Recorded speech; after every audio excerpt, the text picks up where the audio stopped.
माननीय अध्यक्ष महोदय, रयतेचे राजे छत्रपती शिवरायांचं स्मरण करत महामानव डॉक्टर बाबासाहेब आंबेडकर यांना आदरांजली आणि नमन करत महात्मा ज्योतिबा फुले व शाहू महाराजांचं स्मरण करत 12 कोटी 43 लक्ष जनतेच्या विकासाचे स्वप्न साकारण्यासाठी यंदाच्या आर्थिक वर्षातील पहिल्या 4 महिन्यासाठीचे लेखानुदान सादर करण्यासाठी मी आज उभा आहे। सन 2014च्या निवडणुकीत महाराष्ट्रातील जनतेने छत्रपती शिवाजी महाराजांच्या स्वराज्याच्या स्वप्नाची पूर्तता करण्यासाठी दीन दुर्बल शोषित पीडितांच्या उन्नतीसाठी या सरकारवर विश्वास व्यक्त केला। या सरकारला जनतेची सेवा करण्यासाठी संधी दिली त्याबद्दल महाराष्ट्रातील तमाम जनतेला मी हृदयापासून धन्यवाद देतो। अर्थमंत्री म्हणून दिनांक 18 मार्च 2015 रोजी पहिले अर्थसंकल्पीय भाषण करताना मी या सभागृहासमोर काही संकल्प मांडले होते। राज्यातील कोरडवाहू शेतीला स्थैर्य प्रदान करणे, विषमता दूर करणे, राज्यात सर्वदूर पायाभूत सुविधांचा गतिमान विकास करणे, वाढत्या शहरीकरणाच्या आव्हानाला समर्थपणे सामोरे जाण्यासाठी आवश्यक त्या उपाययोजना करणे, एक भयमुक्त महाराष्ट्र, एक भूकमुक्त महाराष्ट्र, एक विषमतामुक्त महाराष्ट्र आणि रोजगारयुक्त महाराष्ट्र निर्माण व्हावा, शेतकऱ्यांचे प्रश्न सुटावेत, त्यांच्या समस्या संपुष्टात याव्यात या दृष्टीने पहिला अर्थसंकल्प तेव्हाच्या बदललेल्या परिस्थिती सादर केला होता। त्या दृष्टीने गेली 4.5 वर्षे आम्ही सतत प्रयत्नशील आहोत। देशात लवकरच लोकसभेची निवडणूक होऊ घातली आहे। या पार्श्वभूमीवर लोकसभेत सादर झालेल्या अंतरिम अर्थसंकल्पाला मंजुरी प्राप्त झाली आहे। लोकसभेच्या सार्वत्रिक निवडणुकीनंतर केंद्र सरकार पूर्ण अर्थसंकल्प सादर करेल। महाराष्ट्रात पुढील अधिवेशनात राज्याचा अतिरिक्त अर्थसंकल्प सादर केला जाईल। हे लेखानुदान सादर करताना महाराष्ट्रातील तमाम जनतेला साक्षी माणूस मी हे स्पष्ट करतो की लेखानुदान जरी असे तरी त्यातही अर्थ वसे, विश्वासाने तुम्हा सांगतो एकही शब्द व्यर्थ नसे। अध्यक्ष महोदय, अन्नदाता सुखी भव अशी या शासनाची भावना आहे। राज्याच्या तिजोरीवर पहिला हक्क शेतकऱ्याचा व या राज्यातील गरिबाचा आहे।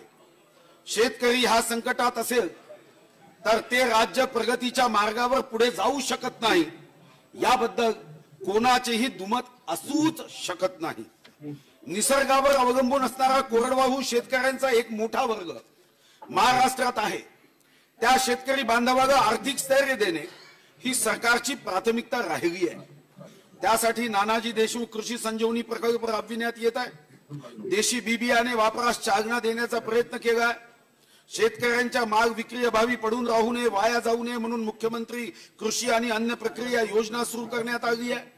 नैसर्गिक शेतीला चालना देण्यासाठी सेंद्रिय शेती संशोधन व प्रशिक्षण केंद्र स्थापन करण्यात आली आहेत। शेतकऱ्यांचे आर्थिक उत्पन्नाचे स्त्रोत वाढावेत यासाठी शेतकऱ्यांच्या समूह शेतीला प्रोत्साहन देण्याचा सरकारचा प्रयत्न आहे। शेतकऱ्यांनी केवळ पिकांच्या भरोशावर राहू नये तर शेतीपूरक व्यवसायही करावा, यासाठी त्यांच्यातील कौशल्याचा विकास आवश्यक आहे। सरकार त्या दृष्टीने शेतकऱ्यांना प्रशिक्षण देण्यासाठी विविध कार्यक्रम राबवित आहे। शेतीतील आवश्यक असलेल्या शाश्वत सिंचनाची सुविधा उपलब्ध करून देण्यासाठी मागेल त्याला शेततळे, सिंचन विहिरी, सूक्ष्म सिंचनाच्या योजना सुरू केल्या आहेत। आदिवासी शेतकऱ्यांकरता बिरसा मुंडा कृषी क्रांती योजना राबविण्यात येत आहे। शेती आणि शेतीपूरक व्यवसाय करताना होणारे अपघात तसेच नैसर्गिक व इतर कारणामुळे होणाऱ्या अपघातात सापडलेल्या शेतकऱ्यांना त्यांच्या कुटुंबांना लाभ देण्यासाठी स्वर्गीय गोपीनाथ मुंडे शेतकरी अपघात विमा योजना सुरू केलेली आहे। सदर योजनेची व्याप्ती वाढवून या योजनेत शेतमजुरांचाही समावेश करण्याबाबत सकारात्मक विचार करण्यात येत आहे। दुष्काळ व आपत्तीग्रस्त शेतकऱ्यांना मागील 4 वर्षात आमच्या सरकारने अनेक प्रकारे मदत केलेली आहे। मायबाप शेतकऱ्याच्या मदतीला उभे राहण्याचा प्रयत्न हे सरकार सातत्याने करीत आहे। अध्यक्ष महोदय, महाराष्ट्र ही महामानव डॉक्टर बाबासाहेब आंबेडकरांची कर्मभूमी राहिली आहे. विषमता मुक्तीचे महामानव डॉक्टर बाबासाहेब आंबेडकरांचे स्वप्न पूर्ण करण्याचा या सरकारचा संकल्प आहे. डॉक्टर बाबासाहेब आंबेडकरांना अपेक्षित असलेला सामाजिक न्याय प्रत्यक्षात निर्माण करण्यासाठी, विषमतामुक्त महाराष्ट्र साकारण्यासाठी आमच्या सरकारने अनेक योजना हाती घेतल्या. महात्मा गांधी राष्ट्रीय ग्रामीण रोजगार हमी योजना, परसातील कुक्कुटपालन, शेळी मेंढी विकास योजना, महिला बचत गटाचे सक्षमीकरण, पुण्यश्लोक अहिल्यादेवी होळकर बाजारपेठ निर्माण करण्याची योजना, पंडित दीनदयाळ उपाध्याय घरकुल जागा खरेदी अर्थसहाय्य योजना, महाराष्ट्र घरेलू कामगार मंडळ, असंघटित कामगार सामाजिक सुरक्षा मंडळ, ऑटो रिक्षा चालक कल्याणकारी महामंडळ, गवंडी कारागिरांना प्रशिक्षण करण्याचा उपक्रम, अल्पसंख्याक कल्याण योजना, डॉक्टर बाबासाहेब आंबेडकर कृषी स्वावलंबन योजना, अनुसूचित जातीसाठी घरकुल योजना, राजश्री छत्रपती शाहू महाराज शिक्षण शुल्क प्रतिपूर्ती योजना, दिव्यांगांना श्रावणमाळ निवृत्ती वेतन अशा अनेक योजनांसाठी आवश्यक तेवढा निधी सढळ हाताने उपलब्ध करून देत आपल्या समाजातील सामाजिक व आर्थिक विषमता दूर करण्याचा प्रयत्न सरकारने सातत्याने केला आहे.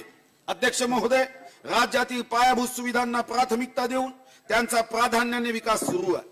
सागरमाळा कार्यक्रमांतर्गत ससून गोदी बंदराचे नूतनीकरण, मासेमारी जेट्टीचा विकास, जयगड डिंगणी व दिघी रोहा बंदराचा विकास याचा यात प्रामुख्याने समावेश आहे.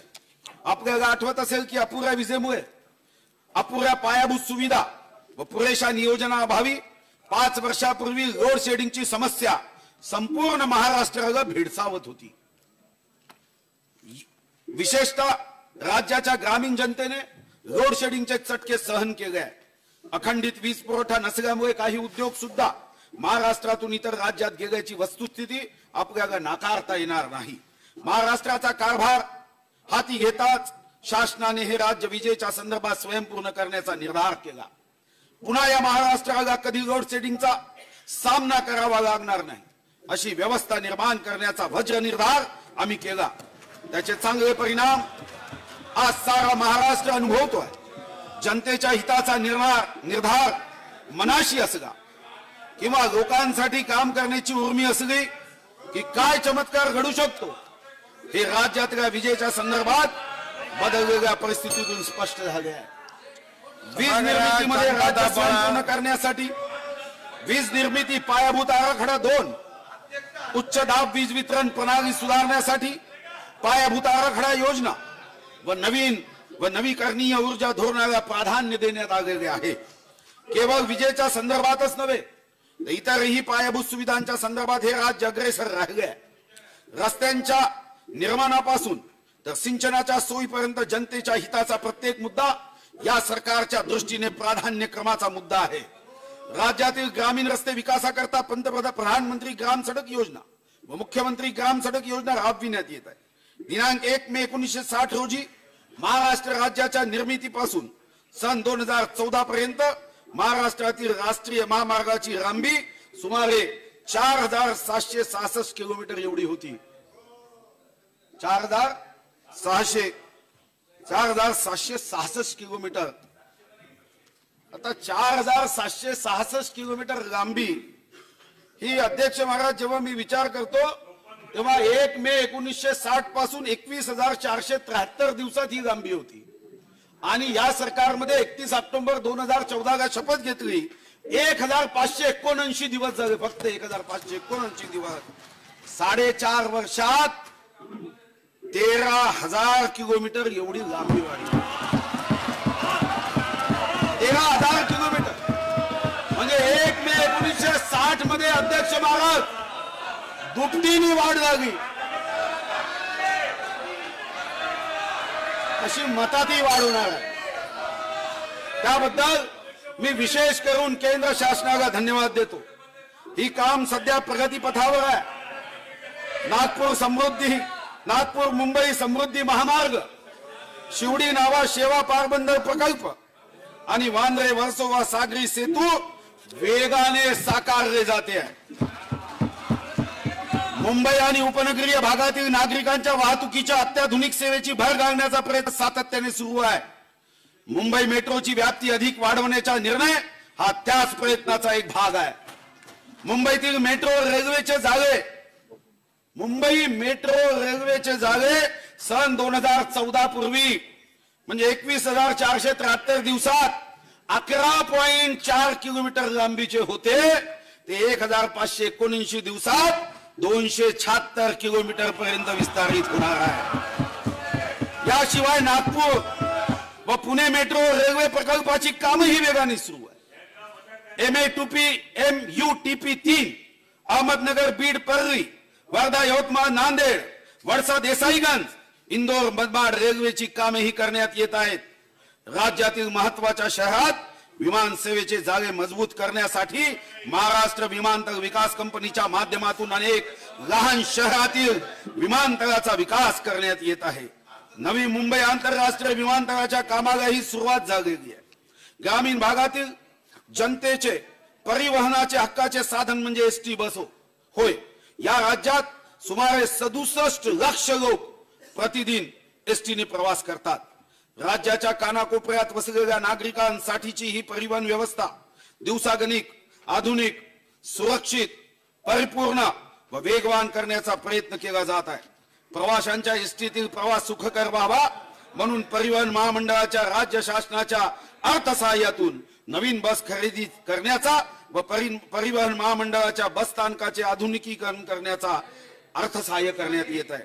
मागील 4 वर्षात शहरी भागातील नागरिकांच्या सोयी सुविधांसाठी स्मार्ट सिटी अभियान, महिलांकरता तेजस्विनी बसेस, शहर स्वच्छतेसाठी स्वच्छ भारत आणि स्वच्छ महाराष्ट्र अभियान, शुद्ध पिण्याच्या पाण्यासाठी महाराष्ट्र सुजल व निर्मल अभियान, अमृत अभियान, शहरी भागातील नागरिकांना वाजवी किमतीत घरे उपलब्ध होण्यासाठी पंतप्रधान मंत्री आवास योजना, शहरी मुख्यमंत्री पेयजल योजना इत्यादी राबविण्यात येत आहे। नागरी भागातील कचऱ्याचा प्रश्न सोडवण्यासाठी हरित महासिटी कंपोस्ट योजना राबविण्यात येत आहे। शहरी भागातील नागरिकांच्या परिवहनासाठी महाराष्ट्र सुवर्ण जयंती नगरोत्थान महाअभियानाअंतर्गत अर्थसहाय्य करण्यात येत आहे। राज्याच्या प्रगतीमध्ये जसा शेतकऱ्यांचा व उद्योजकांचा सहभाग महत्वाचा असतो, तसाच त्या राज्यातील तरुणांचा सहभागही तेवढाच महत्वाचा असतो। युवकांच्या हाताला काम देण्याची जबाबदारी सरकारची असते। या जबाबदारीचे भान राखत महाराष्ट्रातील तरुणांसाठी रोजगाराच्या संधी उपलब्ध करण्याच्या दृष्टीने सरकारने सातत्याने प्रयत्न केले आणि त्या सरकारला यशही प्राप्त झाले। कर्मचारी भविष्य निर्वाह निधी संघटनेच्या वार्षिक अहवालानुसार सप्टेंबर 2017 ते ऑक्टोबर 2018 या वर्षभरात देशात एकूण 79,16,299 रोजगार निर्माण झाले। मी अभिमानाने सांगतो की त्यात महाराष्ट्राचा वाटा, छत्रपती शिवाजी महाराजांच्या महाराष्ट्राचा वाटा हा 25% अध्यक्ष महाराज, 20,08,074 म्हणजे 25%हून अधिक होता। हे सांगण्यास अध्यक्ष महाराज मला अभिमान होतो की छत्रपती शिवाजी महाराजांच्या राज्यात तरुणांसाठी रोजगाराच्या संधी या देशामध्ये 25%पेक्षा जास्त निर्माण आम्ही केले आहे। Make in Maharashtra, magnetic Maharashtra आणि मेक इन इंडियाच्या माध्यमातून रुपये 12 लाख कोटीचे सामंजस्य करार करण्यात आले आहे। राज्यात नवीन रोजगार निर्मिती करता नवीन उद्योग धोरण, नवीन लॉजिस्टिक पार्क धोरण, वस्त्रोद्योग धोरण, अवकाश व संरक्षण क्षेत्र उत्पादन धोरण, औद्योगिक समूह विकास योजना, वस्त्रोद्योग संकुल योजना परिणामकारकपणे राबविल्या जात आहे। लघु व लघुत्तम उद्योगातून रोजगार निर्मिती करण्यासाठी काथ्या उद्योग विकास, मातीकला बोर्डाची स्थापना, हस्तकला समूह विकास योजना, बांबू रिसर्च अँड ट्रेनिंग सेंटर या माध्यमातून स्वयंरोजगाराच्या निर्मितीचे मोठे दालन निर्माण करण्यात आले आहे। मुंबईमध्ये वित्त व तंत्रज्ञान केंद्र फिनटेक हब स्थापन करण्याचा निर्णय सरकारने घेतला आहे। सध्याच्या आधुनिक युगात पर्यटनाकडे एक उद्योग म्हणून बघितले जाते, त्या दृष्टीने महाराष्ट्र समृद्ध आहे। पर्यटनाच्या माध्यमातून रोजगाराच्या संधी निर्माण करण्याचा आणि त्या उद्योगाला चालना देण्याचा प्रयत्न राज्य सरकारने केला आहे। राज्यात पर्यटनामधून रोजगार निर्मिती करता नवीन पर्यटन धोरण, कोकण ग्रामीण पर्यटन, चांदा ते बांदा योजना, समुद्र किनारी पर्यटन योजना, निसर्ग पर्यटन याच्या माध्यमातून मोठ्या प्रमाणावर प्रत्यक्ष व अप्रत्यक्ष रोजगार निर्माण झालेला आहे। कौशल्य वृद्धिंगत करून रोजगार निर्मितीला चालना देण्यासाठी प्रमोद महाजन कौशल्य व उद्योजकता विकास कार्यक्रम, गवंडी कारागिरांना प्रशिक्षित करणे, राज्यातील उद्योगांना आवश्यक असलेले कुशल मनुष्यबळ निर्माण होण्यासाठी शासन विविध उपक्रम राबवित आहे। स्टार्टअप संस्कृती विकसित करून स्टार्टअप उद्योगांना चालना देण्याकरता भारतीय आणि आंतरराष्ट्रीय पेटंटसाठी अनुदान देण्याचा निर्णय घेण्यात आलेला आहे। महाराष्ट्रातील मुले केंद्रीय नागरी सेवा परीक्षेत मागे राहू नयेत म्हणून त्यांच्या शिष्यवृत्तीत दुप्पट वाढ करण्यात आलेली असून राज्यातील शासकीय स्पर्धा परीक्षा केंद्रांना मदत करण्यात येत आहे। पराक्रमाची सांगे महती त्यांची जीवनगाथा, प्रेमभराने त्यांच्या चरणी झुकतो आमुचा माथा, पाठीवरती हात तयांचा कमी आम्हाला काय, उच्च रवाने गरजू जय जय छत्रपती शिवराय। अध्यक्ष महाराज, संपूर्ण महाराष्ट्राचे दैवत असलेल्या छत्रपती शिवाजी महाराजांचे अरबी समुद्रातील स्मारक हे तुमचे, माझे आणि या राज्यातील प्रत्येक माणसाचे स्वप्न आहे। मला शांतता पाळा। अरबी समुद्रात छत्रपती शिवाजी महाराजांचे आंतरराष्ट्रीय दर्जाचे स्मारक उभारण्यासंदर्भातील कार्यवाही सुरू झाली असून साऱ्या परवानग्या त्यासाठी प्राप्त झाल्या आहे। त्यासाठी आवश्यक असलेला निधी उपलब्ध करून देण्यात आला आहे। हे स्मारक साकारण्यासाठी भविष्यातही निधी कमी पडू दिला जाणार नाही, हे या पवित्र सभागृहाच्या माध्यमातून तमाम भारतातील जगातील छत्रपती शिवाजी महाराजांवर हृदयापासून अंतःकरणापासून प्रेम करणाऱ्या शिवभक्तांना मी सांगतोय। अध्यक्ष महाराज, आता मी लेखानुदानातील प्रमुख आर्थिक तरतुदीकडे सभागृहाचे लक्ष वेधू इच्छितो। सरकारने शाश्वत शेतीसाठी अनेक उपाययोजना आजवर केल्या, बळीराजाच्या मदतीसाठी वेगवेगळ्या योजना राबविल्या, मात्र कधीतरी निसर्गापुढे माणूस हतबल होतो।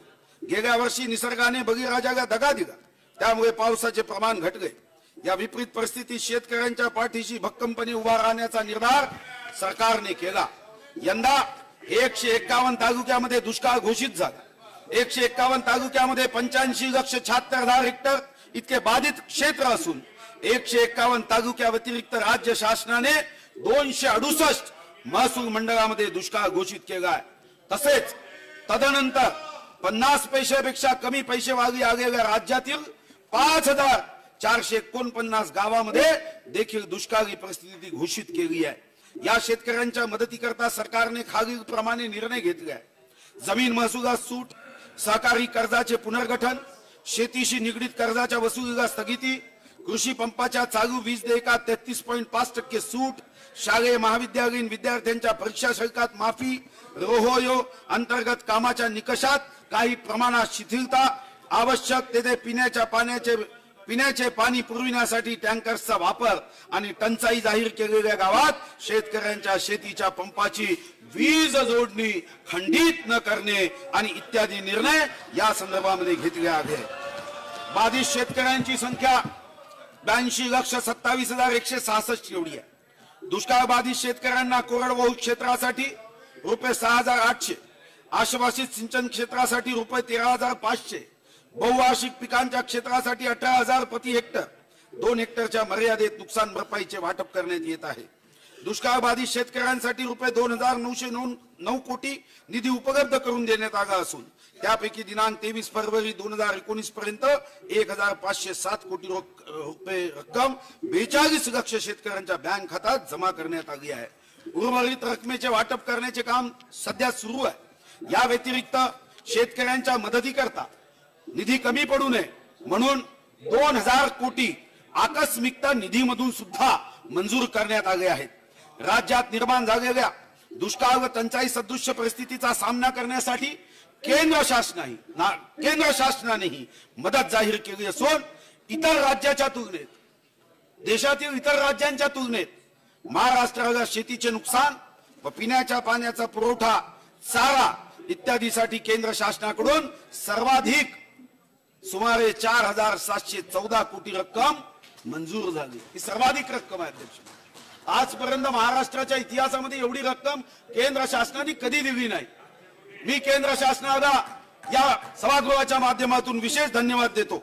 याशिवाय दुष्काळग्रस्त भागातील थकीत वीज देयकांमुळे बंद असलेल्या ग्रामीण व शहरी पाणी पुरवठा योजनांच्या विद्युत देयकांच्या मुद्दलाच्या रकमेमध्ये 5% रक्कम भरून या योजना कार्यान्वित करण्याचा निर्णय घेतला।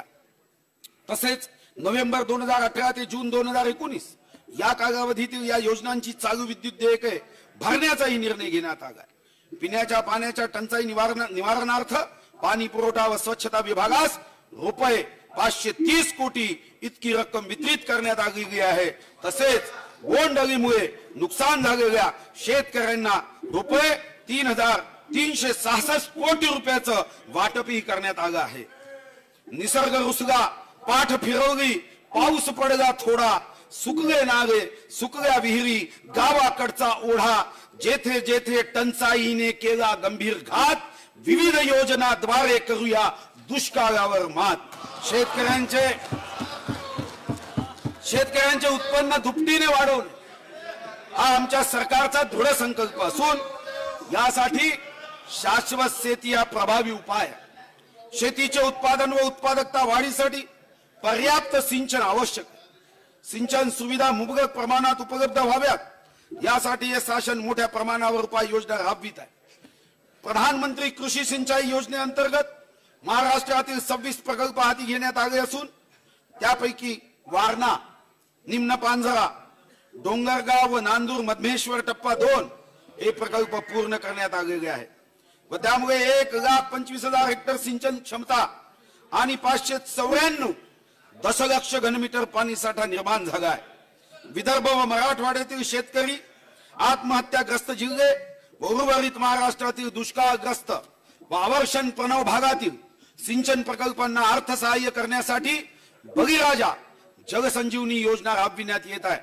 जलसंपदा विभागासाठी सन 2019-20 मध्ये रुपये 8,733 कोटी नियतव्यय प्रस्तावित करण्यात आलेला आहे। एकात्मिक पद्धतीने नियोजनबद्धरित्या पाण्याची उपलब्धता वाढविण्यासाठी जलयुक्त शिवार अभियान योजना सन 2014-15 पासून राबविण्यात येत आहे। या योजनेतील गावापैकी 22,000 गावे मे 2019 अखेर दुष्काळ मुक्त करण्यास शासन कटिबद्ध आहे। मागील 4 वर्षात या योजनेवर रुपये 4,049 कोटी इतका खर्च झालेला आहे आणि विशेष करून यावर्षी महाराष्ट्राला देशामध्ये पहिला क्रमांक प्राप्त झाला आहे। राष्ट्रपती महोदयांनी महाराष्ट्राचं कौतुक करत पुरस्कार दिलाय। याशिवाय गाळमुक्त धरण व गाळयुक्त शिवार ही योजना लोकसहभागातून राबविण्यात येत असून या योजनेअंतर्गत 5,270 जलाशयातून 3,23 लाख घनमीटर इतका गाळ उपसण्यात येऊन 31,150 शेतकऱ्यांना लाभ झालेला आहे। या योजनांसाठी सन 19-20 मध्ये रुपये 1,500 कोटी रुपयाचा नियतव्यय प्रस्तावित करण्यात आलेला आहे। सिंचन विहिरीच्या विविध योजना अंतर्गत गेल्या 4 वर्षात 1,50,000हून अधिक विहिरीची कामे पूर्ण करण्यात आली असून मागेल त्याला शेतकरी या योजनेत 1,30,000 शेतकऱ्यांची कामे पूर्ण झालेली आहे। सूक्ष्म सिंचन, सिंचन विहिरी व शेततळी यासह रोजगार हमी योजना विभागासाठी सन 2019-20 मध्ये रुपये 5,187 कोटी नियतव्यय प्रस्तावित करण्यात आला आहे। जगाचा पोशिंदा असलेल्या शेतकऱ्याला कृषी कार्यासाठी मदतीचा ठरतील अशा अनेक उपाययोजना सरकारने हाती घेतल्या आहेत। शेतकऱ्यांमार्फत दर्जेदार बियाणे निर्माण करण्यासाठी वित्तीय सहाय्य, भाऊसाहेब फुंडकर फळबाग लागवड योजना, केंद्र पुरस्कृत कृषी यांत्रिकीकरण उपअभियानांतर्गत शेतकऱ्यांना कृषी यंत्र अवजारे खरेदी करण्यासाठी अनुदान यासारख्या कृषी विभागाच्या विविध योजनांसाठी सन 2019-20 मध्ये 3,498 कोटी नियतव्यय प्रस्तावित करण्यात आलेला आहे। शेतकऱ्यांना सन्मानाने जगता यावे यासाठी सन 2018 मध्ये शासनाने छत्रपती शिवाजी महाराज शेतकरी सन्मान योजना सुरू केली असून या योजनेअंतर्गत 51 लाख शेतकऱ्यांना रुपये 24,000 कोटी एवढी रक्कम प्राधिकृत करण्यात आली आहे। शेतकऱ्यांच्या कर्जमुक्तीसाठी सरकार कटिबद्ध असून शेवटचा पात्र शेतकरी कर्जमुक्ती होईपर्यंत शासन या योजनेसाठी कोणत्याही परिस्थितीत निधी कमी पडू देणार नाही। गेल्या 4 वर्षात सुमारे 4,40,000 कृषी पंपांना वीज जोडण्या देण्यात आल्या असून त्यासाठी 5,110 कोटी 50 लाख इतका खर्च करण्यात आलेला आहे। सन 2019-20 या वर्षामध्ये राज्यातील कृषी पंपांना विद्युत जोडणी देण्यासाठी रुपये 900 कोटी नियतव्यय प्रस्तावित आहे। तसेच राज्यातील शेतकऱ्यांना दिवसा सिंचन करणे शक्य व्हावे आणि त्या माध्यमातून सिंचनाखालील क्षेत्र वाढावे यासाठी मुख्यमंत्री सौर कृषी पंप योजनेअंतर्गत पुढील 3 वर्षात 1 लाख सौर पंप बसविण्याचे उद्दिष्ट आहे। या योजनेत 5 एकर क्षेत्र असलेल्या शेतकऱ्यांना 3 अश्वशक्तीचे आणि 5 एकरपेक्षा जास्त क्षेत्र धारण करणाऱ्या शेतकऱ्यांना 5 अश्वशक्तीचे पंप बसविता येणार आहे। यामध्ये लाभार्थ्यांचा हिस्सा सर्वसाधारण गटातील लाभार्थ्यांसाठी 10%, अनुसूचित जाती जमाती लाभार्थ्यांसाठी 5% असेल। शेतमालाच्या घसरणाऱ्या बाजारभावाची झळ शेतकऱ्यांना बसू नये तसेच पुष्टकाळातील अतिरिक्त दूध उत्पादन परिस्थितीच्या नियंत्रणाकरता राज्यातील दूध, कांदा, तूर, हरभरा, धान उत्पादकांना विविध योजनांद्वारे अनुदान देण्याचा निर्णय शासनाने घेतला आहे। यासाठी सुमारे 500 कोटी इतका निधी वाटप करण्यात आलेला असून 400 कोटी अनुदानाची वाटपाची कार्यवाही सुरू झालेली आहे। सन 2019-20 या वर्षातही आवश्यकतेनुसार या प्रयोजनासाठी निधी उपलब्ध करून दिला जाईल।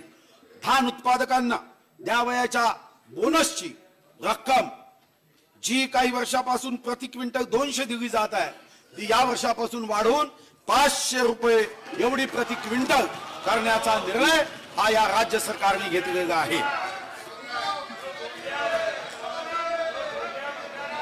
ग्रामीण विकासात सहाय्यभूत ठरणाऱ्या सहकारी संस्थांच्या कृषी व कृषीपूरक व्यवसाय व प्रकल्पांना प्रोत्साहन देण्यासाठी अटल अर्थसहाय्य योजना राबविण्याचा निर्णय घेण्यात आला आहे। या योजनेअंतर्गत 75% अनुदान असून 12.5% कर्ज व 12.5% संस्थेचा हिस्सा राहील। सदर योजना महाराष्ट्र सहकार विकास महामंडळामार्फत राबविण्यात येत आहे। यासाठी रुपये 500 कोटी इतके अनुदान उपलब्ध करून देण्यात आलेले आहे। तरुणाई ही राज्याच्या गतिमान विकासाचा केंद्रबिंदू आहे। युवकांना रोजगाराच्या संधी उपलब्ध करून देण्यासाठी राज्यातील 15 ते 45 या वयोगटातील युवक युवतींचे कौशल्य विकास प्रशिक्षणाद्वारे सक्षमीकरण करण्यासाठी सन 2015 पासून प्रमोद महाजन कौशल्य व उद्योजकता विकास अभियान सुरू करण्यात आलेले आहे। सन 2019-20 मध्ये यासाठी रुपये 90 कोटी नियतव्यय प्रस्तावित केला आहे। सर्वांना समान संधी उपलब्ध करून देत सामाजिक न्यायाचा प्रत्यय समाजातील सर्वच घटकांना आणून देण्यासाठी सरकारने पुढाकार घेतला आहे। समाजातील मागास घटकांच्या विकासासाठी वेगवेगळ्या योजना राबवितानाच सामाजिक दृष्ट्या पुढारलेल्या संवर्गातील आर्थिक दृष्ट्या मागासलेल्या घटकासाठी आरक्षणाची तरतूद केली आहे। मराठा समाजातील बांधवांना 16% आरक्षण आणि यापूर्वी कधीही आरक्षण नव्हते अशा प्रवर्गातील आर्थिक दृष्ट्या मागास घटकांसाठी केंद्राने जाहीर केलेल्या 10% आरक्षणाच्या निर्णयाची महाराष्ट्र सरकार प्रभावी अंमलबजावणी करण्याच्या दृष्टीने योजना करीत आहे। मान्यता प्राप्त व व्यावसायिक उच्च शिक्षण आई चिंता करू नका तुम्ही पुढे तुम्हाला असंच बसायचं यापेक्षा कमी संख्या चिंता करू नका। हा अर्थसंकल्प इंटरिम आहे। तुमच्या अर्थसंकल्पी मी आणले त्याच्यापेक्षा 100 पट चांगला। राजश्री छत्रपती शाहू महाराज शिक्षण शुल्क शिष्यवृत्ती योजनेअंतर्गत लाभ मिळण्यासाठी पात्रतेसाठी कुटुंबाची एकत्रित वार्षिक मर्यादा उत्पन्न मर्यादा रुपये 6 लाख यावरून रुपये 8 लाख करण्यात आली आहे। या योजनेच्या अटी व शर्ती शिथिल करून तसेच अनेक अभ्यासक्रमाचा समावेश करून या योजनेची व्याप्ती वाढविण्यात आलेली आहे। अध्यक्ष महाराज जी व्याप्ती वाढवली या योजनेसाठी सन 2019-20 मध्ये 572 कोटी नियतव्यय प्रस्तावित करण्यात आलेला आहे। सन 2009 ला तात्कालिक सरकारने कायम शब्द कागदावरून काढून सन 2014 सालापर्यंत केवळ कागदावरच अनुदानाचा टप्पा वाढवला, पण विद्यमान सरकारने कृती करत प्रत्यक्षात सन 2016 रोजी कायम शब्द वगळलेल्या शाळांना अनुदानाचा पहिला टप्पा दिला। दिनांक 19 सप्टेंबर 2016, दिनांक 9 मे 2018 व दिनांक 5 फरवरी 2019च्या शासन निर्णयान्वये अनुदान मिळालेल्या शाळांना अनुदानाचा पुढील टप्पा व अघोषित शाळांमधील शिक्षकांना अनुदानाचा पहिला टप्पा सुरू करण्याबाबत सरकारने सकारात्मक विचार केलेला आहे। विकासाच्या प्रक्रियेत रस्त्याची भूमिका अत्यंत महत्त्वपूर्ण असते। राज्यात रस्त्यांचे जाळे विणण्याचा निर्धार आम्ही केला आहे। आतापर्यंत राष्ट्रीय महामार्ग, राज्य मार्ग, प्रमुख जिल्हा मार्ग, इतर जिल्हा मार्ग व ग्रामीण मार्ग मिळून सुमारे 3 लाख किलोमीटर पेक्षा जास्त लांबीचे रस्ते विकसित करण्यात आले आहेत. सन 2014 साली राष्ट्रीय महामार्गाची लांबी 4766 किलोमीटर होती, ती आता सुमारे 17,750 किलोमीटर झाली आहे. सन 2019-20 आर्थिक वर्षात राज्यातील रस्ते विकासासाठी पुढचं पैसे सांगतोय, यासाठी सांगावं लागतं की तुमच्या लवकर लक्षात येत नाही. 2दा 3दा सांगितल्यावर ते जास्त चांगल्या पद्धतीने जाते. मी सांगतो नंतर आकडे. आणि हे तुमच्या शिक्षकाची भेट झाली तेव्हा त्यांनी सांगितलं होतं की आमचे जे विद्यार्थी आहेत त्यांना 2-3दा सांगा म्हणजे जास्त लक्षात राहतं. सन 2019-20 या आर्थिक वर्षात राज्याच्या रस्ते विकासासाठी 8,500 कोटी नियतव्यय प्रस्तावित करण्यात आलेले आहे. केंद्रीय मार्ग निधी योजनेअंतर्गत सन 2009-14 पर्यंत, अध्यक्ष महाराज हा आकडाही महत्वाचा आहे, केंद्रीय मार्ग निधी योजनेअंतर्गत सन 2009-14 पर्यंत 1,244 कोटी रकमेची कामे मंजूर करण्यात आली होती 5 वर्षात. आणि या सरकारमध्ये या तुलनेत सन 2014-19 या काळात CRF केंद्रीय मार्ग निधीची 7,314 कोटी रकमेची कामे केंद्र शासनाने 6 पट. अध्यक्ष महाराज, या सभागृहाच्या वतीने माननीय भूमिपुत्र गडकरी साहेबांना मी विशेष धन्यवाद देतो. आणि पुढच्याही 5 वर्षात यापेक्षा जास्त वेगाने त्यांनी महाराष्ट्राला मदत करावी अशी अपेक्षा या पूर्ण सभागृहाच्या माध्यमातून आपण करूया. आणि मला विश्वास आहे की सभागृहाची ही विनंती निश्चितपणे गडकरी साहेब मान्य करतील आणि पुढचे 5 वर्ष यापेक्षाही जास्त निधी ते उपलब्ध करून देतील. तसेच सन 2000 आणि केंद्रीय मार्ग निधी योजनेअंतर्गत रुपये 1,105 कोटी इतकी तरतूद प्रस्तावित आहे. तसेच सन 19-20 मध्ये राज्यातील नाबार्ड सहाय्यित रस्ते विकास योजनेसाठी विशेष 350 कोटी नियतव्यय प्रस्तावित केला आहे.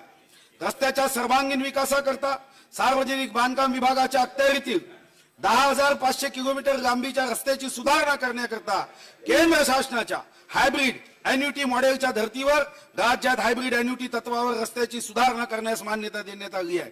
हायब्रिड एन्युटी अंतर्गत रुपये 30,000 कोटी इतक्या अंदाजित किमतीची कामे मंजूर आहेत. सन 19-20 मध्ये 3,700 कोटी नियतव्यय प्रस्तावित करण्यात आलेला आहे. महाराष्ट्राच्या अर्थव्यवस्थेला सर्वाधिक चालना देणारा प्रकल्प म्हणून समृद्धी महामार्गाचा उल्लेख करावा लागेल. नागपूर मुंबई हा फक्त रस्ता नसून मागास भागाच्या विकासाचा हा एक महामार्ग आहे. या महामार्गाचे 700 किलोमीटरचे भूसंपादन स्थानिक लोकांशी वाटाघाटी करून लोकसंमतीने विक्रमी वेळेत पूर्ण करण्यात आले असून सध्या या महामार्गाच्या बांधकामाला सुरुवात झाली आहे. हे नमूद करताना मला आनंद होत आहे. या महामार्गासाठी सुमारे 7,000 कोटी रुपयाचे भूसंपादन करण्यात आले आहे. दूरस्थ नागरिकांना राजधानीचे शहर कमीत कमी वेगात गाठता यावे म्हणून नागपूर मुंबई द्रुतगती महामार्ग समृद्धी महामार्ग तयार करण्याची घोषणा करण्यात आली होती. अध्यक्ष महोदय, मला या ठिकाणी सांगायला अभिमान वाटतो की सरकारने भविष्याचा वेध घेत अशा सुविधायुक्त दर्जेदार रस्त्याची निर्मिती वेगाने सुरू केली आहे. नागपूर ते मुंबई हे अंतर कमीत कमी वेळेत पूर्ण करता येईल अशा ऐतिहासिक रस्त्याचे निर्माण आता पूर्णत्वाच्या दिशेने प्रवास करीत आहे. ग्रामीण जनतेच्या दळणवळणासाठी वरदान ठरलेल्या मुख्यमंत्री ग्राम सडक योजनेअंतर्गत 30,000 किलोमीटरच्या रस्त्याच्या बांधकामाचे उद्दिष्ट असून त्यापैकी 22,360 किलोमीटर लांबीचे रस्ते मंजूर करण्यात आले आहेत व त्यापैकी सुमारे 6,344 किलोमीटर रस्त्याची कामेही पूर्ण करण्यात आली आहे. सन 2019-20 मध्ये या योजनेसाठी रुपये 2,164 कोटी नियतव्यय प्रस्तावित आहे. सागरमाला योजनेअंतर्गत सागरी किनारपट्टीवरील बंदरामध्ये प्रवासी जलवाहतुकीसाठी वसई भाईंदर खारवाडेश्वरी मनोरी घोडबंदर नारंगी मालवण बोरीवली व गोराई आंबडवे येथे रो जेटी बांधणे ही कामे प्रगतीपथावर आहे. सन 19-20 या वर्षात रेडिओ क्लब नरिमन पॉइंट मोरा व एलिफंटा येथे प्रवासी व पर्यटकाकरता जेट्टी बांधण्याची कामे प्रस्तावित आहे. सन 19-20 या आर्थिक वर्षात सागरमाला प्रकल्पासाठी रुपये 26 कोटी नियतव्यय प्रस्तावित आहे. मुंबई शहराची जीवनवाहिनी असलेल्या लोकल रेल्वे वाहतूक व्यवस्थेत सुधारणा करण्यासंदर्भात केंद्रासोबत राज्य सरकार देखील आपली जबाबदारी पार पाडित आहे. उपनगरीय सेवेतील सुधारणासाठी मुंबई नागरी परिवहन प्रकल्प टप्पा 3 अंतर्गत सुमारे 55,000 कोटी अंदाजित खर्चाचे प्रकल्प मुंबई रेल्वे विकास कॉर्पोरेशन मार्फत हाती घेतले आहे. राज्यातील आमचे सरकार स्थापन झाल्यानंतर जे वेगवेगळे महत्वाकांक्षी उपक्रम हाती घेण्यात आले त्यात मेट्रोचा विकास हा महत्वाकांक्षी प्रकल्प ठरणार आहे. मुंबई, पुणे, नागपूर व इतरही शहरांमध्ये मेट्रो प्रकल्प झपाट्याने पूर्ण करण्याचा सरकारचा निर्धार आहे. मुंबईमध्ये MMRDAच्या सहभागातून 276 किलोमीटर लांबीच्या मेट्रो मार्गाच्या आराखड्यास मंजुरी देण्यात आली आहे. त्यामुळे आता मेट्रोचे जाळे ठाणे, मीरा भाईंदर, वसई विरार, कल्याण डोंबिवली, भिवंडी पर्यंत पसरवण्याचा महत्वाकांक्षी निर्णय शासनाने घेतला आहे. नागपूर, पुणे व नवी मुंबई या महानगरामध्ये मेट्रो रेल्वे प्रकल्प हाती घेण्यात आले असून या प्रकल्पाद्वारे 141.6 किलोमीटर लांबीचे मेट्रो मार्ग बांधण्यात येणार आहे. त्याशिवाय नाशिक येथे लाईट रेल ट्रान्सपोर्ट साठी प्राथमिक सर्वेक्षण हाती घेण्यात आले आहे. नागपूर विमानतळ आधुनिकीकरणाचा शासनाने निर्णय घेतला असून या संदर्भातली निविदा प्राप्त झाल्या असून त्याचे मूल्यांकन होत आहे. राज्यातील अमरावती, गोंदिया, नाशिक, जळगाव, नांदेड, सोलापूर, कोल्हापूर, रत्नागिरी व सिंधुदुर्ग या शहरातील विमानतळाच्या विकासाची मोहीम सुद्धा सुरू करण्यात आली आहे. शिर्डी येथे गेल्या वर्षी विमान सेवा सुरू करण्यात आली असून पुणे येथील नवीन विमानतळ, अमरावती, चंद्रपूर व सोलापूर या शहरातील विमानतळाचा विकास करण्यात येत आहे. उडान योजनेअंतर्गत राज्य शासनाकडून विमानतळास सुरक्षा, अग्निशमन व्यवस्था आणि व्यवहारता तफावत निधी महाराष्ट्र विमानतळ विकास कंपनी मार्फत भारतीय विमानपत्तन प्राधिकरणास उपलब्ध करून देण्यात येतो. सन 19-20 मध्ये या प्रयोजनार्थ 65 कोटी नियतव्यय प्रस्तावित करण्यात आलेला आहे. एसटी हे राज्याच्या कानाकोपऱ्यातील छोट्या छोट्या गावापर्यंत पोहोचवणारे वाहतुकीचे महत्वपूर्ण साधन आहे. राज्यातील सुमारे 67 लक्ष प्रवासी दररोज या सुविधेचा लाभ घेतात.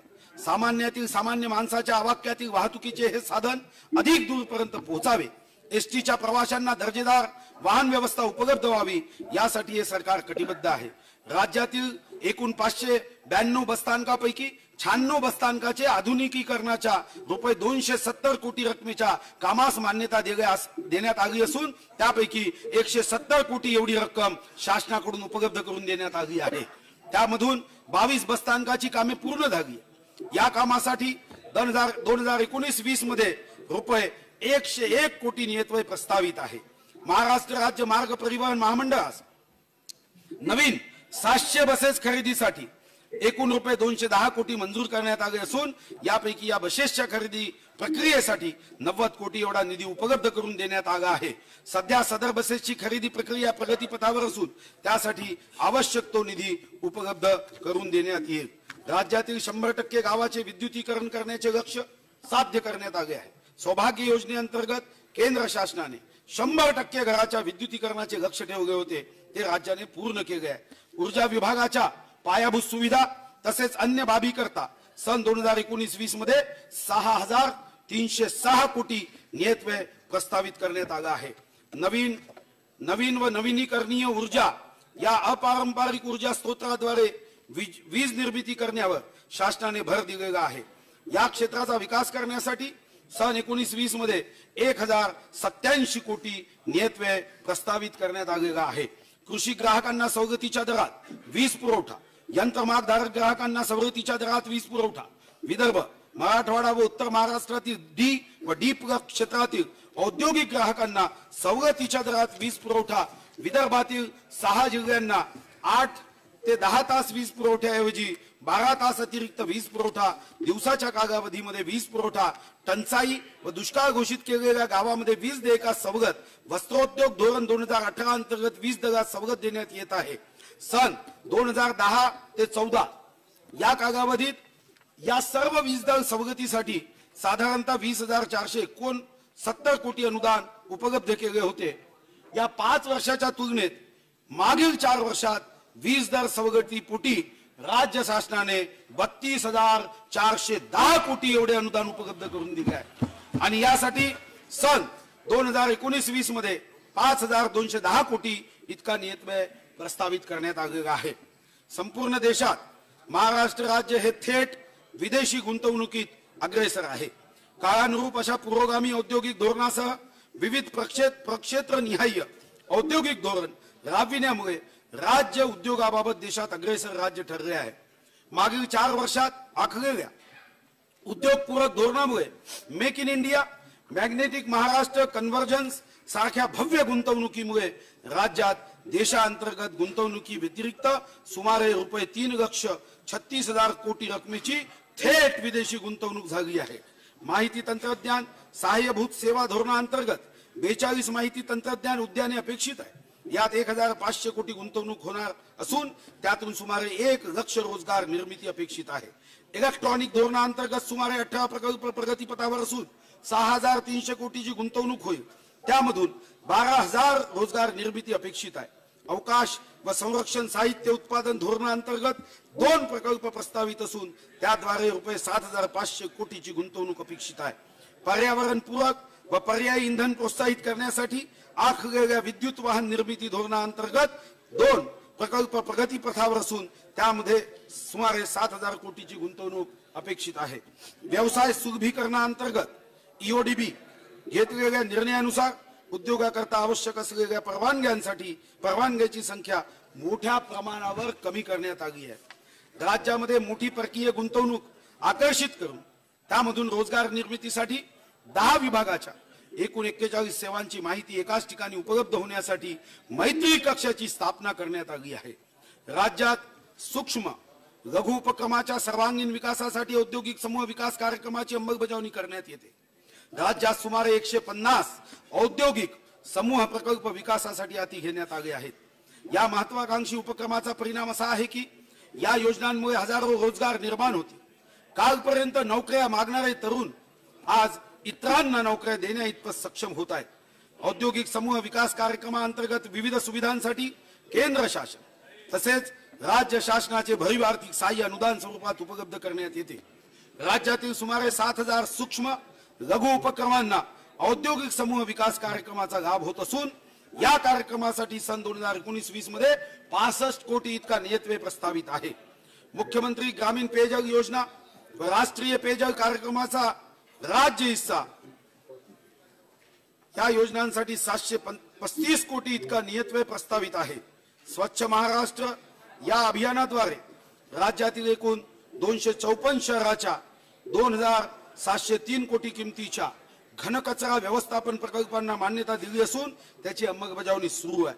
नागरी क्षेत्रातील पाणी पुरवठा, मलनिस्सारण व नागरी परिवहन, सांडपाण्याचा पुनर्वापर, हरित पट्टे या मूलभूत सुविधांचा विकास करण्यासाठी केंद्र शासनाने Atal mission for rejuvenation and urban transformation Amrut ही योजना अंमलात आणली आहे।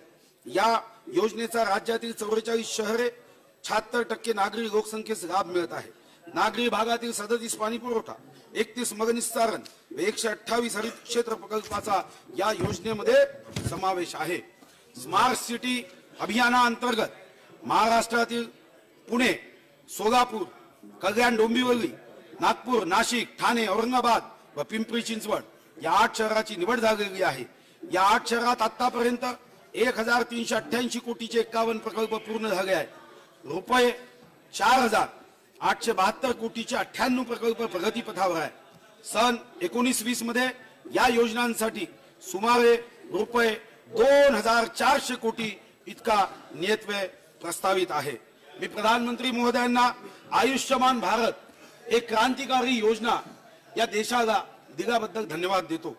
पैसा नाही म्हणून कोणी का व्हावे लाचार, पैसा विनका कधी न व्हावे त्यांच्यावर उपचार, अनावतरली ठोस अशी आरोग्य योजना नामी आयुष्यमान भारत येईल साऱ्यांच्या कामी। आजारपण कुणी मागून घेत नाही, परंतु उपचारासाठी कुठल्याही गोरगरिबाला लाचार व्हावे लागू नये या हेतूने बीमार अब नहीं रहेगा लाचार, बीमारी का होगा अब मुफ्त उपचार या ध्येय प्राप्तीसाठी क्रांतिकारी आणि संपूर्ण जगाला आश्चर्य वाटावे अशी आयुष्यमान भारताची संकल्पना केंद्र सरकारने मांडली आहे। त्या अंतर्गत प्रधानमंत्री जन आरोग्य योजना ही केंद्र शासनाची आरोग्य विमा योजना, राज्य शासनाच्या महात्मा ज्योतिबा फुले जन आरोग्य योजनेसोबत राबविण्यात येत आहे। केंद्राच्या योजनेत राज्याचेही 40% योगदान असून राज्यातील एकूण 83,72,000 कुटुंबे प्रधानमंत्री जन आरोग्य योजनेचे लाभार्थी आहेत। लाभार्थी कुटुंबांना प्रतिवर्ष रुपये 5 लाखापर्यंतचे 966 वैद्यकीय उपचार मोफत उपलब्ध करून देण्यात येत आहे।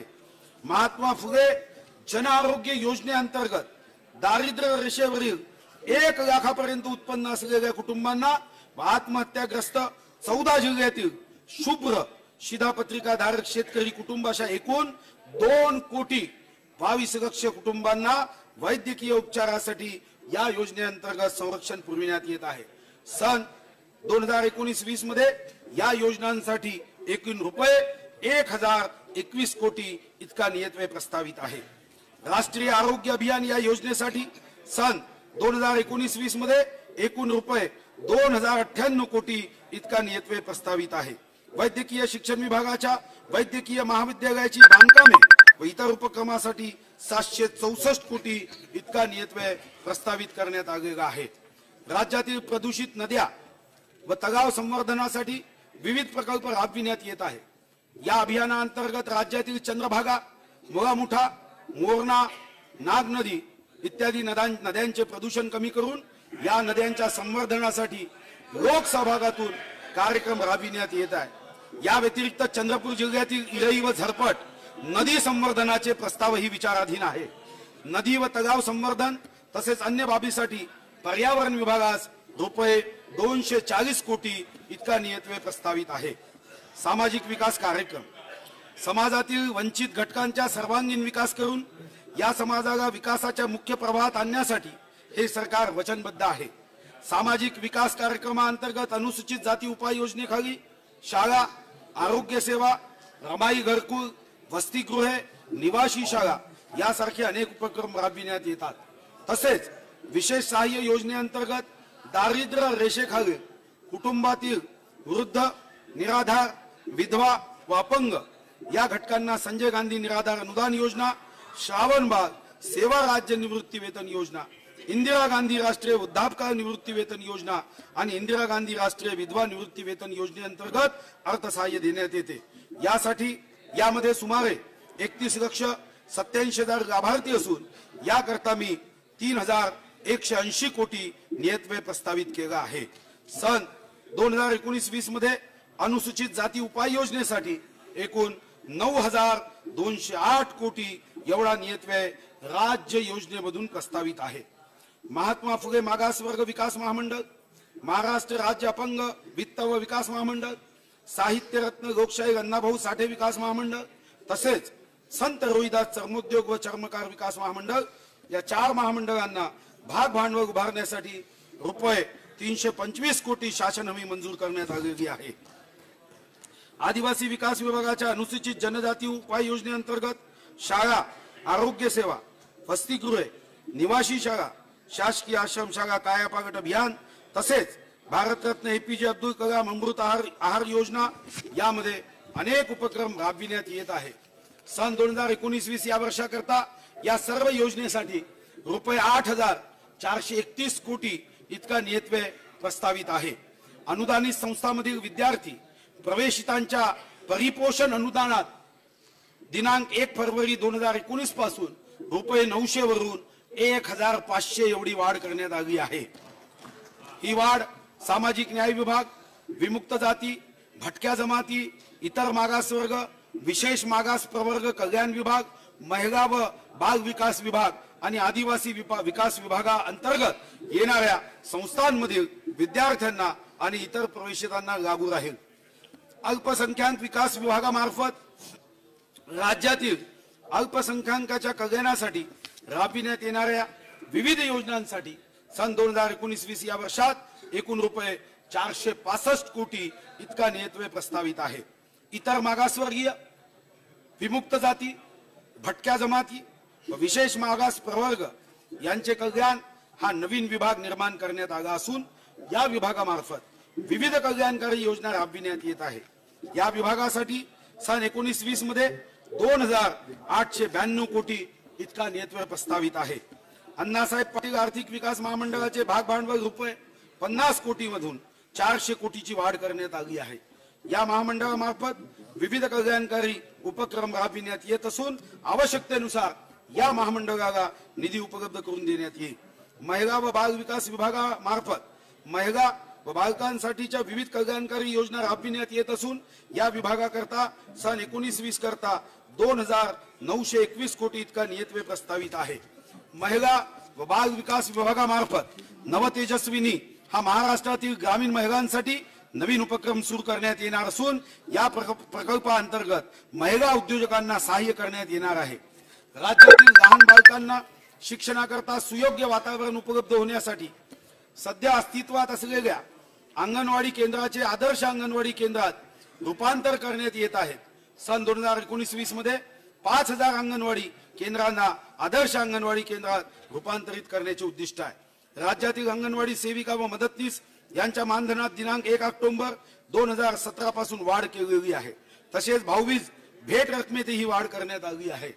राज्यातील 6 महिने ते 3 वर्ष वयोगटातील बालके, गरोदर व स्तनदा माता यांची आकडेवारी व पोषण आहारातील स्थिती एकत्रितरित्या समजण्याकरता अंगणवाडी सेविकांना भ्रमणध्वनी उपलब्ध करून देण्याचाही शासनाने निर्णय घेतलेला आहे। एकात्मिक बाल विकास सेवा योजनेअंतर्गत बालकांना तसेच गरोदर व स्तनदा माता यांना पोषण आहार देण्यासाठी सन 2019-20 करता 1097 कोटी तरतूद प्रस्तावित करण्यात आलेली आहे। प्रधानमंत्री आवास योजना एक महत्वाची योजना आहे अध्यक्ष महाराज, कारण भारत माता माझी आई डोकं ठेवायला जागा नाही, लाखो कुटुंब स्वतःचं घर नाही, हे मागच्या सरकारने घर देऊ शकले नाही, अपयशी झाले। प्रधानमंत्री आवास योजनेअंतर्गत राज्यातील 385 शहरातील नागरिकांना या योजनेचा लाभ होणार असून या योजनेसाठी सन 2019-20 या वर्षाकरता ऐकणे नाही होत आहे। लोकांचं हित तर लक्षात ठेवा, करू नका पण ऐका तर सही। सन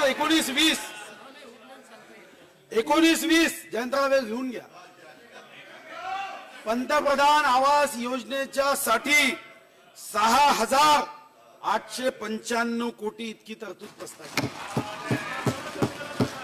एकदा एक घर झालं तर त्यांच्या हृदयात फक्त आमचं स्थान असेल। राज्यातील औरंगाबाद व नागपूर व अमरावती विभागातील 14 जिल्ह्यातील दारिद्र्य रेषेवरील शेतकऱ्यांना तांदूळ व गहू यांचा अनुक्रमे 2 व 3 रुपये अशा सवलतीच्या दराने पुरवठा करण्यात येत आहे। सन 2019-20 या आर्थिक वर्षात या बाबी करता रुपये 896 कोटी 63 लक्ष इतकी तरतूद प्रस्तावित करण्यात आली। अध्यक्ष महाराज, हे देशातली महत्वाची योजना अध्यक्ष, 14 जिल्ह्यात एपीएल मध्ये असेल, काही असेल, तुमची नाही असेल। अरे तुमची योजना, आम्ही तर तेच म्हणतो की तुम्ही आमचे व्हा, तुम्हाला समजत नाही, लक्षात येत नाही, हे दुर्दैव आहे। हसनजी सोचो जरा। अखिल भारतीय मराठी साहित्य संमेलन व अखिल भारतीय मराठी नाट्य संमेलन अशा उपक्रमासाठी दरवर्षी देण्यात येणाऱ्या रुपये 25 लक्ष या सहाय्यक अनुदानात दुपटीने वाढ करून सन 18-19 या वित्तीय वर्षापासून अनुदानाची रक्कम 50 लक्ष इतकी करण्यात आलेली आहे। राज्यातील ऐतिहासिक दृष्ट्या व महत्वाच्या असलेल्या रायगड किल्ल्याचे जतन व संवर्धन करण्याकरता रायगड विकास प्राधिकरण स्थापन करण्यात आलेले आहे। इतिहासाची साक्ष असलेले किल्ले शाबूत राहावेत व नव्या पिढीला या किल्ल्याच्या माध्यमातून जुना इतिहास कळावा, ही देखील काळाची गरज आहे। पहिल्या टप्प्यात 14 व दुसऱ्या टप्प्यात 14 किल्ल्याची संवर्धनासाठी निवड करण्यात आलेली असून सन 19-20 मध्ये सदर योजनेसाठी आवश्यक नियतव्यय प्रस्तावित केला आहे। राज्यातील 28,006 ग्रामपंचायतीपैकी सुमारे 4,252 ग्रामपंचायत कार्यालयासाठी स्वतःची इमारत नाही। अशा ग्रामपंचायत कार्यालयाची इमारत बांधण्यासाठी माननीय बाळासाहेब ठाकरे स्मृती मातोश्री ग्रामपंचायत बांधणी योजना सुरू करण्यात आली आहे। सदर योजनेअंतर्गत 2000 पेक्षा कमी लोकसंख्या असलेल्या ग्रामपंचायतींना शासनाकडून इमारत बांधणी करता 90% अनुदान उपलब्ध करून देण्यात येणार आहे। सन 19-20 या वर्षात या योजनेकरता 75 कोटी इतका नियतव्यय प्रस्तावित आहे। राज्य शासनाद्वारे प्रदान करण्यात येत असलेल्या विविध सुविधा नागरिकांना त्यांच्या राहत्या घरानजदीक प्राप्त व्हाव्यात या हेतूने नोव्हेंबर 2018 पर्यंत सुमारे 28,600 46 अपघे सरकार सेवा केंद्र स्थापन केली आहे. सेवा हमी अधिनियमांतर्गत आज येतो. विविध विभागाशी संबंधित 392 सेवा जनतेला ऑनलाईन उपलब्ध करून देण्यात आले आहेत. सन 19-20 साठी सदर योजनेकरता एकूण 60 कोटी इतका नियतव्यय प्रस्तावित आहे. आतापर्यंत 6 कोटीपेक्षा जास्त नागरिकांनी अध्यक्ष महाराज या सुविधेचा वापर केला आहे. राज्यातील राज्य शासकीय अधिकारी, कर्मचारी, जिल्हा परिषदा आणि अनुदानित संस्थातील शिक्षक व शिक्षकेतर कर्मचारी तसेच निवृत्ती वेतनधारकांना दिनांक 1 जानेवारी 2016 पासून पूर्वलक्षी प्रभावाने 7व्या वेतन आयोगाची अंमलबजावणी करण्याचा निर्णय घेण्यात आला. गट ड मधील आणि एक मोठा निर्णय असा केला अध्यक्ष महाराज की गट ड मधील कर्मचाऱ्यांचे किमान वेतन ₹15,000, गट क मधील कर्मचाऱ्यांचे किमान वेतन 18,000 आणि किमान निवृत्ती वेतन ₹7,500 ठरविण्यात आले आहे. 80 वर्षावरील सेवानिवृत्त धारकांना सध्या फक्त 10% असलेल्या सरसकट वाढीऐवजी वयोमानानुसार 10 ते 50% इतकी वाढ देण्यात आली आहे. सेवा उपदानाची मर्यादा आता 7 लक्षवरून दुप्पट करून 14 लक्ष इतकी करण्यात आलेली आहे. सेवा अंतर्गत आश्वासित प्रगती योजनेमध्ये 30 वर्षाच्या सेवा कालावधीत वरिष्ठ वेतन श्रेणीचे 3 वेतन लाभ देण्यात आले आहेत. दिनांक 1 जानेवारी 2019 पासून केंद्र शासनाप्रमाणे सुधारित दराने घरभाडा भत्ता देण्यात आलेला आहे. सन 2019-20 मध्ये वेतन व भत्ते यासाठी जी तरतूद प्रस्तावित करण्यात आली आहे त्यात 7व्या वेतन आयोगाच्या वाढीव खर्चाचाही अंतर्भाव आहे. राज्यातील विविध ठिकाणी न्यायालयीन इमारती व न्यायाधीशांसाठी निवासस्थाने बांधण्याची योजना राबविण्यात येत आहे. सन 19-20 मध्ये या प्रयोजनार्थ ₹725 कोटी इतका नियतव्यय प्रस्तावित आहे. राज्यातील पोलिसांसाठी 1 लक्ष सेवा निवासस्थाने बांधण्याचे उद्दिष्ट ठरविण्यात आले आहे. पोलीस गृहनिर्माण व कल्याण महामंडळ मर्यादित यांच्या मार्फत एकूण 4040 सेवा निवासस्थानाचे बांधकाम सुरू आहे. 698 बांधकाम प्रकल्पा बाबतीत निविदा प्रसिद्ध करण्यात आल्या आहेत. 5551 सेवा निवासस्थानांचे बांधकाम प्रकल्प निविदा स्तरावर आहेत. 20,602 सेवा निवासस्थानकाचे बांधकाम प्रकल्प नियोजन स्तरावर आहे. 7,054 सेवा निवासस्थाने ही सार्वजनिक खासगी भागीदाराने बांधण्याचे प्रस्तावित आहे. या प्रयोजनार्थ सन 19-20 मध्ये 375 कोटी इतका नियतव्यय प्रस्तावित आहे. विविध कायद्यातील थकीत व विवादित कर, व्याज, दंड व विलंब शुल्क तडजोडीसाठी अभय योजना प्रस्तावित असून या अभय योजनेचा फायदा संबंधित व्यापाऱ्यांना होणार असून शासन देखील आतापर्यंत थकीत असलेला कर प्राप्त होण्यास मदत होणार आहे. अध्यक्ष महाराज, आपली 2019-20 ची जी वार्षिक योजना आहे याकडे मी आपलं लक्ष वेधू इच्छितो. 19-20 मध्ये कार्यक्रम खर्चाची रक्कम अध्यक्ष महाराज जेव्हा आम्ही सरकारमध्ये आलो त्या अगोदरच्या वर्षात ती 51,252 कोटी होती. पण मला सांगायला अभिमान होतो की या 4.5 वर्षात ही मर्यादा कार्यक्रम खर्चाची आता 99,000 कोटी इतकी निश्चित करण्यात आलेली आहे. यामध्ये अनुसूचित जाती उपाययोजनेचे ₹9,208 कोटी, आदिवासी विकास उपयोजनेचे ₹8,431 कोटी आणि जिल्हा वार्षिक योजनेसाठी 9,000 कोटी इतक्या नियतव्ययाचा समावेश आहे.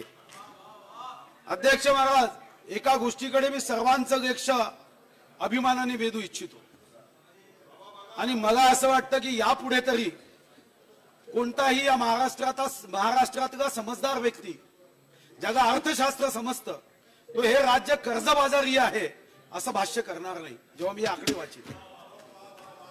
अध्यक्ष महाराज, राज्याच्या आर्थिक स्थितीचे मूल्यांकन हे शास्त्रीय पद्धतीने आकडेवारीसह केले पाहिजे. त्याचे मापदंड असतात. केवळ राज्य कर्जबाजारी झाले, डबघाईला गेले, हे अध्यक्ष महाराज महाराष्ट्राच्या हिताचे हे आरोप असू शकत नाही. टीका केली पाहिजे पण त्या टीकेला आकड्यांचं तर्कशास्त्र असलं पाहिजे. राज्याचे सकल उत्पन्न जे आहे त्याच्या प्रमाणात किती कर्ज घेतले आहे यावर राज्य डबघाईला गेले आहे की व्यवस्थित चालले आहे हे ठरवावे लागते. मार्च 2018 मध्ये सादर केलेल्या अर्थसंकल्पीय अंदाजानुसार राज्यावरील एकूण कर्ज 4,61,807 कोटी इतके अपेक्षित होते। त्यानुसार सन 2018-19 मध्ये 54,996 कोटी एवढी निव्वळ कर्ज उभारणी करावायची होती। पण अध्यक्ष महाराज, मी सर्वांना धन्यवाद देतो। काल काही सन्माननीय शब्द काही सन्माननीय सदस्य यावर भाष्य करत होते। महाराष्ट्रावर 5 लाख कोटीचं कर्ज आहे, 50,000 रुपये दरडोई कर्ज आहे। मला काय वाटलं की कॅल्क्युलेटर घेऊन यांना भेट दिलं पाहिजे। यावर्षी केलेल्या जाणीवपूर्वक प्रयत्नामुळे राज्यातील कर्ज उभारणी ही अध्यक्ष महाराज मागच्या वर्षी अर्थसंकल्प जेव्हा मी वाचला तेव्हा 54,996 कोटी करावी लागेल असं सांगितलं। पण अध्यक्ष महाराज, आम्ही विविध माध्यमातून ही नियंत्रित करून फक्त 11,990 कोटी पर्यंत सीमित केली। त्यामुळे राज्यातील, मी सांगतो काही चिंता करू नका, त्यामुळे राज्यावरील एकूण कर्जाची रक्कम ही 5 लाख कोटी नाहीये, ही आता 4,14,411 कोटी एवढी झाली आहे। आणि याच्या पुढे ऐकलं पाहिजे, राज्याच्या अर्थव्यवस्थेचे आकारमान पाहता हे देशामधलं अध्यक्ष महाराज एक अभिमानास्पद कार्य आपल्या राज्याच्या जनतेने, प्रशासकीय अधिकाऱ्यांनी आणि लोकप्रतिनिधींनी केलेलं की अध्यक्ष महाराज राज्याच्या अर्थव्यवस्थेचे आकारमान पाहता हे कर्ज वाजवी प्रमाणात असल्याचे वित्तीय निर्देशांकावरून दिसून येते। आता जर मागच्या 15 वर्षाचा मी आढावा घेतला, जयंतराव तुम्ही तर सुजाण आहात, तुम्ही असे आरोप कधीच करत नाही, मला जाणीव आहे। मागच्या 15 वर्षात हा आकडा गेला होता 28.2% एकदा 28.2%। आणि तुम्हाला अभिमान वाटेल, मला विश्वास आहे की तुम्हाला आनंद होईल, कारण तुम्ही यामध्ये शिक्षण घेतलं आहे। यामध्ये आता राज्यावरील कर्जाचे प्रमाण हे मागच्या 15 वर्षामध्ये हायएस्ट 28.2 होतं। मी अभिमानाने सांगतो की मागच्या वर्षी 16.5 होतं। या वर्षी आपण 7वं वेतन आयोग आता आपल्याला द्यावं लागणार आहे, पण आपण हे प्रमाण 14.82% आणलं आहे। आणि संकेतानुसार राज्यावरील एकूण कर्ज हे राज्याच्या स्थूल उत्पन्नाच्या 25% पर्यंत असले तरीही राज्याची वित्तीय स्थिती सुदृढ मानण्यात येते। 25%, हे तर आता 14.82 आहे। सांगतोय पुढचे आकडे आहे का शशिकांतजी? कानापासून ऐकलं तर विरोधासाठी विरोध कराल, हृदयापासून महाराष्ट्राचा अभिमान समजून ऐकलं तर शशिकांतजी बसाल तिकडे, प्रेम तुम्ही इकडे कराल, शुभकामना मात्र इकडे। अध्यक्ष महाराज, आमच्या सरकारच्या काळाचं चालू वर्षी कर्जाचे प्रमाण हे स्थूल राज्य उत्पन्नाच्या 15% पेक्षाही कमी करण्यामध्ये सरकारला यश आलं। आणि अध्यक्ष महाराज, सण देतोय ना काहीच, तुम्ही जून मध्ये हा आमचा अंतरिम आहे, अंतिम बजेट मांडू, हा अंतरिम आहे। जेव्हा अंतिम बजेट मांडू ना तेव्हा लक्षात ठेवा, शेतकरी, गरीब, महिला, तरुण यापैकी कोणीही तुमच्याकडे ढुंकूनही पाहणार नाही पुढच्या बजेटनंतर। सन 17-18 चा अर्थसंकल्प मी महसुली व राजकोषीय तुटीचा मांडला होता। हे अध्यक्ष महाराज महत्वाचं आहे, हे जयंतराव हे समजून घ्या। 17-18 चा अर्थसंकल्प मी महसुली व राजकोषीय तुटीचा मांडला होता। हे वर्ष वस्तू व सेवा कर लागू करण्याचे पहिलेच वर्ष होते। अध्यक्ष महाराज, तो अर्थसंकल्प मांडताना आम्ही साधारणतः 90,000 कोटी महसूल प्राप्त होईल अशी अपेक्षा केली होती, 90,000 कोटी। परंतु मी महाराष्ट्राच्या शेतकरी, कष्टकरी, व्यापारी, उद्योजक या सर्वांच्या सहकार्याने प्रत्यक्षात हे उत्पन्न 90,000 कोटी अर्थसंकल्प मांडताना अपेक्षित केलं। पण छत्रपती शिवाजी महाराजांच्या आशीर्वादाने 1,15,000 कोटी एवढं उत्पन्न झालं। त्याबद्दल मी महाराष्ट्रातील तमाम जनतेला धन्यवाद देतो। गेल्या वर्षी मूळ अर्थसंकल्पीय अंदाजात नसलेली छत्रपती शिवाजी महाराज शेतकरी सन्मान योजना लागू करण्यात आली, त्यासाठी 16,095 कोटी रुपयाची व्यवस्था तेव्हा केली. तरी सुद्धा अध्यक्ष महाराज, तरी सुद्धा राज्य 2082 पॉइंट काही लाख कोटीच्या शिल्कीचं राहिलं. हे 1 मे 1960 नंतर पहिल्यांदा घडलं. आता 100% डीपीडीसी रेकॉर्ड मध्ये सांगतोय दादा. 100% आमदार निधी, 100% डीपीडीसी, 100% आरोग्य, 100% पहिल्या अंदाजपत्रकात आपण यासाठी देत नाही. तुम्ही पद्धत सुरू केली, पहिले 70% द्या, मग 20% तुम्ही सुरू केली. आता कट नाही, 100% डीपीडीसी दिली. आणि ज्याने कोणी कट गावलं असं सांगितलं असेल त्याला तुम्ही कट करा. 18-19 अर्थसंकल्प सादर करताना 2,85,968 कोटी इतके महसुली जमा अपेक्षित केली होती वर्षभरातील. आता सुद्धा अजून 1 महिना राहिलाय, पण मागच्या वर्षी आम्ही 2,85,968 कोटी ही अपेक्षित केली आणि कदाचित 31 मार्च पर्यंत यामध्ये मोठी वाढ होईल. पण आता जे आम्ही आरी केलं त्यामध्ये सुद्धा 2,86,500 कोटी एवढी रक्कम आता आम्ही पुन्हा आरीमध्ये निश्चित केलं. म्हणजे हर कदम महाराष्ट्र के आगे बढ़ रहा है. तसेच सुधारित महसुली खर्च हा 3,01,460 कोटी रुपये अंदाजित केला आहे. परिणामी हे खरं आहे, ती तूट आम्ही मर्यादित करण्याचा प्रयत्न करतोय की 14,960 कोटी रुपये महसुली तूट ही अपेक्षित आहे.